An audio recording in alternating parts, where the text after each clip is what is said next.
Hey up everyone, welcome back to my channel. I hope you're all doing alright. So today is the third build for Tiny House Week, and today we're going to be building some tiny container homes.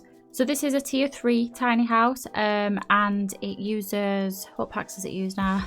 Eco Lifestyle, Werewolves, Dream Home Decorator, and I also use some things from the holiday celebration pack as well, which does class as base game, but I just thought I'd mention that I use that as well. So yeah, some tiny container houses. My initial sort of plan when I first started building this, or when I started planning it, should I say, was that it was going to be like a community residential like living space. So there'd be multiple containers, multiple Sims or families potentially living in them. But that ended up not really working out. It was quite difficult to get the tile count down. When I was first planning it, I wanted to have at least 5 containers, and there's just no way that you can get everything in like 5 containers under the tile count. If the tile count, sorry, that distracted me. If I were to do this without it being restricted to being a tiny house or a tiny residential, then I think I could do it. So I might potentially revisit something like this again, where I build some like multiple like tiny houses, maybe trailers or something like that. I kind of would like to do like a trailer park or something at some point. But yeah, it does count as a tiny house residential, even though there's 3 buildings. I mean, initially I started off using the what's it called, the debug container, so that green one that's like underneath the one that's like on top. That is actually just a debug item, so it's not usable. Your Sims don't interact with it or anything like that. I think potentially they might even walk through it. I'm not sure, maybe they walk around it. Some debug items the Sims ignore, some of them they walk through, some of them they walk around. I'm not sure how it works with every single item, but I ended up replacing that anyway, so it don't really matter whether they walk through it or around it anyway, because I replaced it with actual walls, so it becomes an actual functional space where your Sims can go in and all that. And how I achieved that while it all still counting as a tiny house residential, well, I'll show you that in a bit, won't I? So yeah, I really like how this one turned out. Might be my favourite now, I'm not sure. I said yesterday in the tiny cottage build that was my favourite, but I think this might be my favourite now. I think they're all my favourite, but I do really like this one, and I really like how it turned out. You know, when you have like a vision in your head of what you want it to look like, I mean, especially if you make content for like YouTube or whatever, or even Instagram, Twitter, wherever you make it, you kind of have an image of it in your head of what like you want the thumbnail to look like and what you want the picture of it to look like. Well, I feel like this matched that pretty well.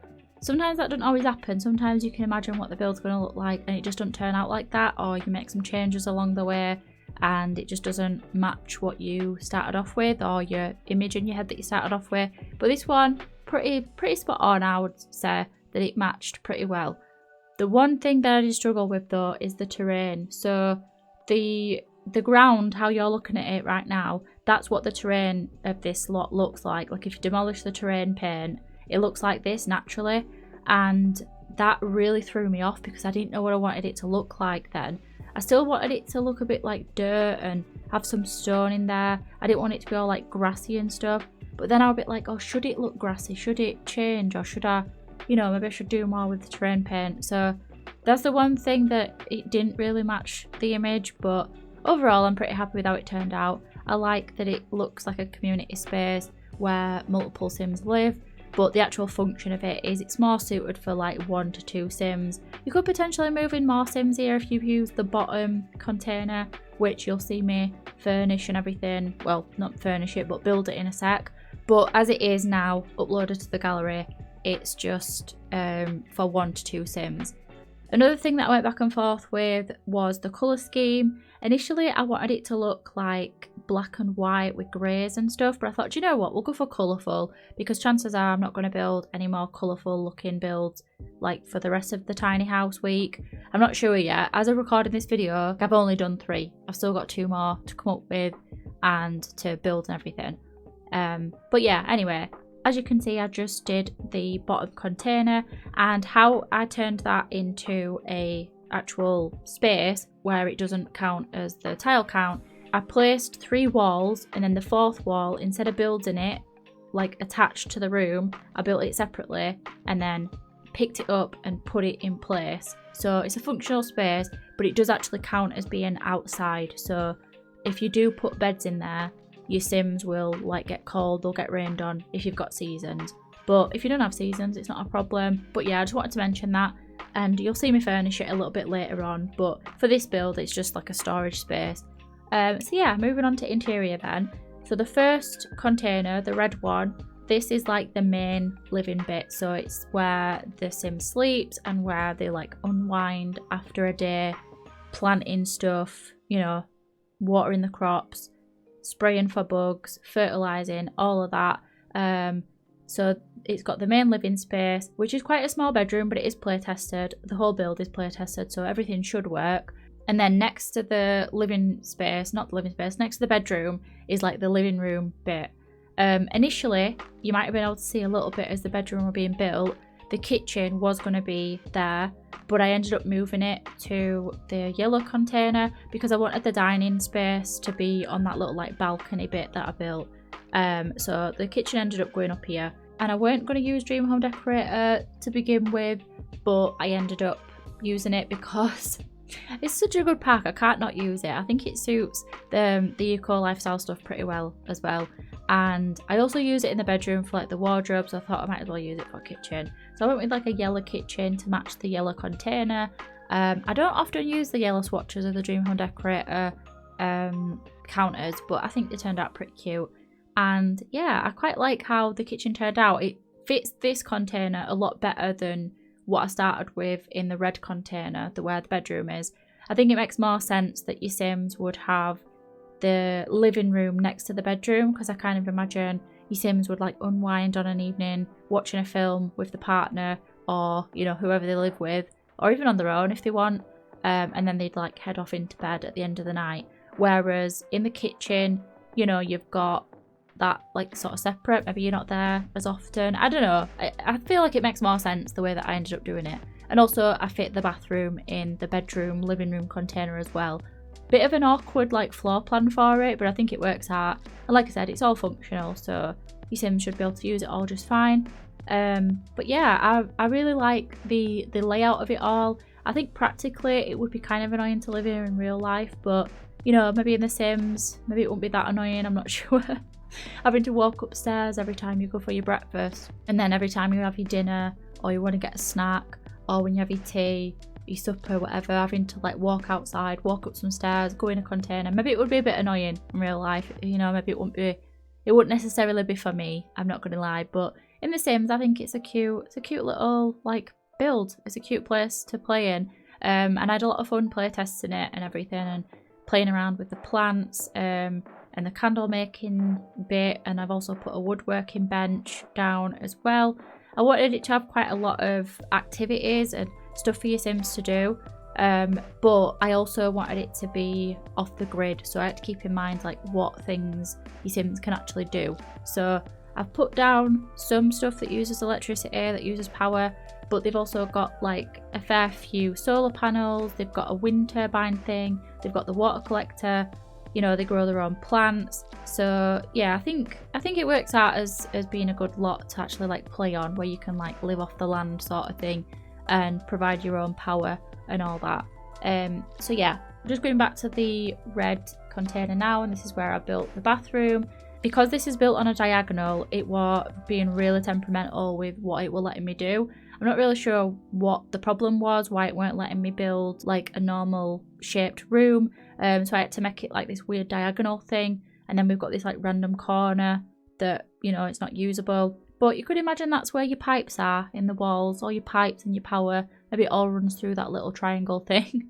I don't know. Also, initially I started off using Get to Work for this build. So some of the stairs I used Get to Work. I think I used a mirror from Get to Work, as well as, what else did I use? And I think I used a plant as well. But I ended up replacing it just because I thought I don't want to use Get to Work just for the sake of some stairs and like a handrail. I'd already used Werewolves, so the stairs that we got with that pack I thought suited this pretty well. I wanted like a somewhat industrial vibe, but I also wanted it to be like modern looking and kind of like simple on the interior, because I imagine like the Sims, if they bought 2 containers, which, I mean, I don't know how much a container costs, like a shipping container, but I imagine they'd be quite expensive. But I imagine that they would like get their furniture, like they'd make it themselves. Maybe they'd like fabricate it or something. So yeah, that's the kind of like vibe that I went for. But I also imagined that they wouldn't have like a lot of items, like a lot of furniture. So I didn't want to like over clutter it. I wanted to just put like a couple pieces in to give it a bit of personality and to make it look lived in.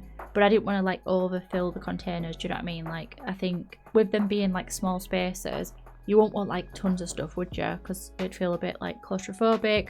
And imagine cleaning it as well. There's no worse than cleaning like a small space when it's just full of stuff, because you just feel like you're forever cleaning it. Like, imagine all the dust and stuff when it's a small space, but then you've got a lot of clutter that you need to pick up every time you need to dust around and stuff. But yeah, that's not really relevant in The Sims though, is it? So it doesn't really matter. Your Sims don't have to dust unless you've got the dust kit, but even then you only have to hoover the floor. So yeah, either way. So yeah, for the living room, I just want to keep it quite simple. I use the Dream Home Decorator furniture. I use the couches as well, which I think technically count as like a chair. I'm not sure. Because I've placed them on an angle, they've not snapped together, so I've had to like alt place them together. But like I said, it is functional, so your Sims sit down just as normal. But I'm not sure if they will nap on that settee. Like, I'm not sure if it actually counts as a settee or if it counts as two two armchairs put together. I'm not entirely sure, but yeah, anyway, moving on. I went back outside to finish off the exterior. I put like some more plants down, and I basically just, for the plants, I wanted them to look quite like overgrown and fitting in with the world. So in Evergreen Harbour there's a lot of those like big lavender looking plants, and then there's a lot of like orangey type flowers and just like grass and stuff and bushes. So I used quite a lot of them to like mirror the world that the lot's built on. And then I also did this like deck thing outside the red container. Is it red or is it more like burgundy colour? I'm not sure. I'm calling it red container because it saves confusion. But yeah, I just did this little like deck sitting area where it's basically decorative more than anything. I put one of those like speakers outside, which if you do have seasons and it rains, that will get damaged because this isn't classed as like a covered area, which is kind of annoying, but you know, it is what it is. They're not that expensive to replace and they're not that difficult to repair. So yeah, if that's like annoying to play with, then feel free to move that if you don't want it on the coffee table. But I just thought it'd be like a nice place for your Sims to sit out when it's like warm on an evening and just sit out in the sun, which, oh my god, the idea of that is way better than the actual, like, what it is actually like. I like the idea of sitting out in the sun, but then when you actually do it, it's boring. Like, I'm just sat here doing nothing, looking at trees. Like, there's not much going on. I don't know, maybe that's just where I live. Maybe if you lived here, because this is like in front of the water, so I guess it would be nice to sit out here and stuff. And then for the green container, like I said, it's mainly like a storage space. So I just put in a generator, and I also put in that like recycling thing. I don't know what it's called, but it's like a green recycling machine thing where I think your Sims recycle items, and that's how they get those bits and pieces. So that's what they need to like craft furniture. So if you have the fabricating like machine thing where you like craft the furniture and everything, you need bits and pieces to make them. And you also need them to make candles, even though that makes no sense to me. Like, if you just grow soy and get the soy like wax and then you have dye, surely that's enough to make candles. But no, you need bits and pieces to actually make candles, which I put down. I put down a candle making station, and I also put down a woodworking bench as well. And then I went and put down these stones just to have like a clear path where I imagine the Sims would walk to and from each like container and to walk through the garden and everything. When I were actually like building the stone path and everything, I cut it off so you don't see, but I put the stone path like everywhere. It went in between both the garden space. So you see how it's like a cross? It was like filling up both directions. So there were just like too much stone path going on, so it was just like all over the lot. So I ended up just limiting it to a path that goes to the stairs, then round to the green container entrance, then through the middle of the garden patch, off the lot, and then back to the other sets of stairs near the red container. But yeah, initially this path was all over the place. It was way too much. So I had to like reduce that a little bit and just have it a bit more, I don't know, more minimal, I guess. Maybe not minimal, but you know what I mean. And I also was going to have the insect boxes and stuff, which I kind of wish I had placed now. Maybe I will place them, I'm not sure. But it just weren't really like making sense. Like I didn't know where to put them. There was just something about the layout and everything. I didn't really know where to put the, because you can have these like bug houses where your Sims can collect like biofuel. So I were going to have that on the lot, but I just didn't really know where to put them. I were tempted to delete a couple of the flower beds and everything, or the garden beds, the garden box things, planter boxes, whatever they're called. But I ended up not doing that. But I definitely reckon you could fit some somewhere. I just wouldn't know where to put them, and that's why I didn't put them down. And then I put down a decorative truck because I imagined that maybe the Sims would potentially deliver any items that they've crafted, like candles or food or whatever else. Obviously it's purely decorative, so I just placed that, put a couple boxes in the back, and then yeah, that's about it for the build. So yeah, that's about it for this video. I really hope that you enjoyed it. I did. I had a lot of fun putting it together. And let me know which is your favourite tiny house so far. If you've been watching them, I'd love to know which one you like the most. And you're always welcome to leave build suggestions in the comments. So if you've got an idea for future tiny houses that you'd want me to build, you're always welcome to let me know in the comments. I love getting build suggestions. It makes my life so much easier. But anyway, I'm going to go. Thank you all so much for watching. I hope you enjoy the rest of your day, and I'll see you later. Bye.